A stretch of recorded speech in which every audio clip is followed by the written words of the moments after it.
બનાસકાંઠા જિલ્લાના દિયોદર તાલુકાના ઓઢા ગામની ગ્રામ પંચાયતમાં બીજા તબક્કાની ચૂંટણી દરમિયાન સમરસ પ્રક્રિયા અમલમાં આવી હતી। ગ્રામ પંચાયતના સરપંચ પદ માટે જાહેરનામું પ્રસિદ્ધ થયા બાદ ચિઠ્ઠી ઉછાળી સમરસ સરપંચની નિમણૂક કરવામાં આવી હતી। સતત ત્રીજા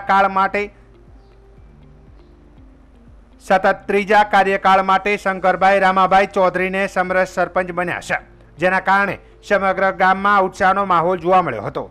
ગઈકાલે યોજાયેલા સઘન સમારંભમાં ડેપ્યુટી સરપંચ પદ માટે રાવતાભાઈ માજીરાણાએ પદ ગ્રહણ કરતા ગામ લોકોએ સરપંચ, ડેપ્યુટી સરપંચ તથા પંચાયતના તમામ નવા સદસ્યોનું ભવ્ય સ્વાગત કર્યું હતું।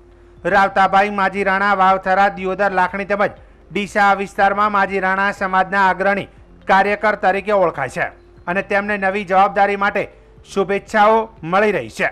ઓઢા ગ્રામ પંચાયતને સમરસ બનાવતા ગ્રામજનોમાં વિકાસ કાર્યોને વેગવંતા બનાવવાની આશા સાથે ખુશીનો માહોલ છે। સ્થાનિક લોકોએ જણાવ્યું હતું કે સર્વસંમતિથી ચૂંટાયેલા પ્રતિનિધિઓએ ગામના વિકાસ અને કલ્યાણ માટે એકજૂટ થઈ કામ કરશે તેવી અપેક્ષા છે।